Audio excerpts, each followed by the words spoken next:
कैसा लगेगा आपको कि अगर आपको बिज़नेस क्लास में सफ़र करने का मौका मिले? हैं, अभी से मज़ा आना स्टार्ट हो गया ना। और अगर आप उस बिज़नेस क्लास में सफ़र करते हैं और फिर एयरपोर्ट पे उतर के बाहर आते हैं और आपको पता चलता है कि मैं तो यहाँ पे कभी आना ही नहीं चाहता था, फिर कैसा लगेगा? यकीनन बुरा लगेगा। तो अब आप ये सोच रहे होंगे ऐसा कैसे हो सकता है, ऐसा तो कहानियों में होता है। तो बात यह है कि ऐसा हमारी रियल लाइफ में भी होता है। स्पेशली उन नौजवानों को मैं पॉइंट आउट करते हुए ये बताऊंगा कि जो अपनी डिग्री की चॉइस तो कर लेते हैं, फिर पैसे भी इन्वेस्ट करते हैं, टाइम भी इन्वेस्ट करते हैं, यूनिवर्सिटी में पढ़ते हैं, और फिर जब 8वें सेमेस्टर में, आखिरी सेमेस्टर में पहुंचते हैं और उनको फिर उस वक्त रियलाइज़ हो रहा होता है, या जब उन वक्त जब उनके हाथ में डिग्री होती है उस वक्त उसको रियलाइज़ हो रहा होता है ये डिग्री तो मैं कभी करना ही नहीं चाहता था। तो ये सेम वही सिचुएशन होती है जैसी उस मुसाफिर की होती है जिसने बहुत अच्छी क्लास में सफ़र किया, लेकिन एट द डे एंड उसका मुंह इसलिए उतर गया क्योंकि वो जिस मंजिल पे पहुंचा वो उस मंजिल के लिए कभी जाना ही नहीं चाहता था, वो तैयार ही नहीं था। ऐसा हमारी ज़िंदगी में, और याद रखिएगा करियर का डिसीजन एक ऐसा डिसीजन है जो कब्र तक आपकी पीछा नहीं छोड़ेगा, क्योंकि इसी एक डिसीजन की बेस पे आपने फाइनेंशियली, मॉरली ग्रो करना है, माशरे में अपना मकाम बनाना है, और ज़िंदगी के मामलात को भी आपने हैंडल करना है। और अगर कैरियर में तरक्की करनी है और अगर अपना कैरियर की चॉइस अगर सही नहीं है, सवाल ही पैदा नहीं होता। इनफैक्ट आपने अपने आप को उसी वक्त ही फांसी लगा दी जिस दिन आपने अपने कैरियर को गलत चॉइस कर ली। लेकिन मैं इस बार आपके साथ ये वाला काम नहीं होने दूंगा।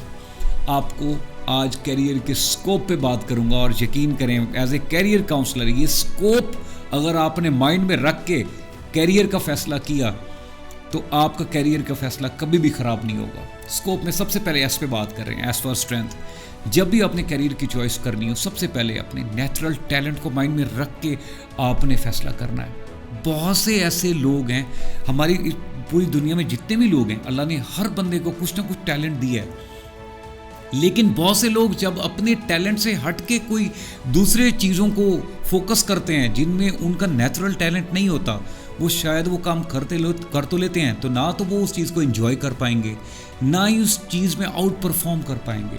लेकिन जब आप अपने नेचुरल टैलेंट का इस्तेमाल करेंगे ना, तो आप ना सिर्फ उस काम को करते हुए आपको मज़ा आएगा, इनफैक्ट आप बाकियों से आउट परफॉर्म कर जाएंगे। सबसे पहले आपने अपनी स्ट्रेंथ देखनी है कि जिस फील्ड में मैं जाना चाह रहा हूँ इसमें मेरा नेचुरल टैलेंट है या नहीं है। Number 2, culture.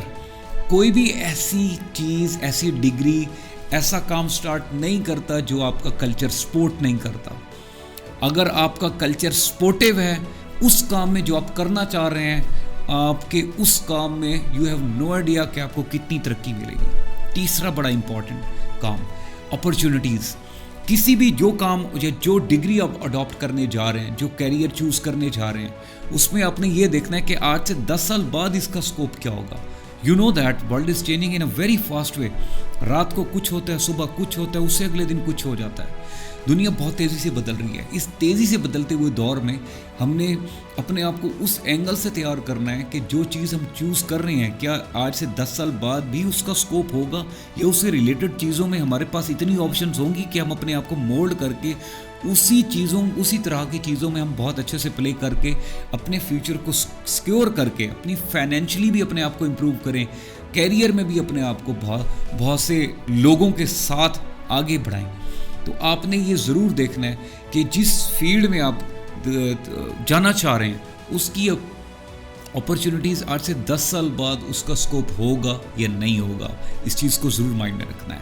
चौथा इंपॉर्टेंट काम, इन 3 चीज़ों के साथ अगर आपके अंदर वो काम, उस काम करने का पैशन भी है, आप टाइम और स्पेस से आउट हो जाते हैं, आप आउट परफॉर्म करते हैं। आपको कहते हैं ना कि वो जो लास्ट मिनट वाला जो विल पावर का जो प्ले होता है, उसमें आप विल पावर से प्ले करते हैं क्योंकि आपको उसमें मज़ा आता है, आपको वो अंदर से एनर्जी देता है। अगर आपके अंदर वो काम करने के, जो काम करना चाह रहे हैं, जिस फील्ड में आगे बढ़ना चाहते हैं, उसका पैशन है, तो ऊपर वाली 3 चीज़ों को माइंड में रखते हुए, अगर वो ऊपर वाली 3 चीज़ें भी, उनके क्राइटेरियाज भी पूरे हो रहे हैं और चौथा आपको पैशन भी है, then it's a very good sign. लेकिन एक बात साथ में ज़रूर कहूँगा कि अगर ऊपर वाली 3 चीज़ें नहीं हैं तो, और ये पैशन बहुत ज़्यादा है, it is like the same thing कि आपके अंदर एनर्जी बहुत ज़्यादा है और आप दीवार में टक्करे मार रहे हैं, इस सारी गेम में फिर आपका सर ही फटेगा, दीवार नहीं टूटेगी। तो आपने कहीं पे स्ट्रैटेजी यूज़ करनी है, कहीं पे ज़ोर यूज़ करना है। और स्ट्रैटेजी और ज़ोर के इस्तेमाल से कहाँ पे स्ट्रैटेजी यूज़ करनी है, कहाँ पे अपना ज़ोर इस्तेमाल करना है, ये जब आपको अंडरस्टैंडिंग आ गई, no one can stop you to grow. Last but not the least, E for environment, last scope में लास्ट ई है। इन्वायरमेंट में कोई भी ऐसी डिग्री, कोई भी ऐसी फील्ड आपने नहीं चुननी जो आपको इन्वायरमेंट जो आपकी पर्सनैलिटी को सपोर्ट ना करता हो। क्योंकि अल्लाह ने जब हर इंसान को कहीं ना कहीं अगर टैलेंट दिया तो कहीं ना कहीं ऐसी चीज़ भी दी है, नामुकम्मल भी कहीं ना कहीं से बनाया। बहुत से ऐसे लोग, मिसाल के तौर पे अगर आपको एस्थमा है, एस्थमेटिक इश्यूज़ हैं, तो आपको टेक्सटाइल वाली फील्ड में कभी भी नहीं जाना चाहिए, क्योंकि आपका डेफिनेटली उसमें ऐसी चीज़ें होंगी जिसमें आपके एस्थमेटिक इश्यूज़ मज़ीद इस चीज़ को बूम करेंगे और आपको इस टाइप के हेल्थ इश्यूज़ हो सकते हैं। और अगर आपको एपिलेप्सी है, आपको एरोनॉटिक्स के बारे में जाने के बारे में सोचना भी नहीं चाहिए। या फिर अगर आपको फिज़िकली चैलेंज सिचुएशन है, फिज़िकली डिसेबिलिटी है किसी किस्म की, तो आपको ऐसी कोई फील्ड का इंतखाब नहीं करना जिसमें प्रैक्टिकली फील्ड वर्क इन्वॉल्व हो, क्योंकि इसमें डेफिनेटली आपको चैलेंजेस आएंगे।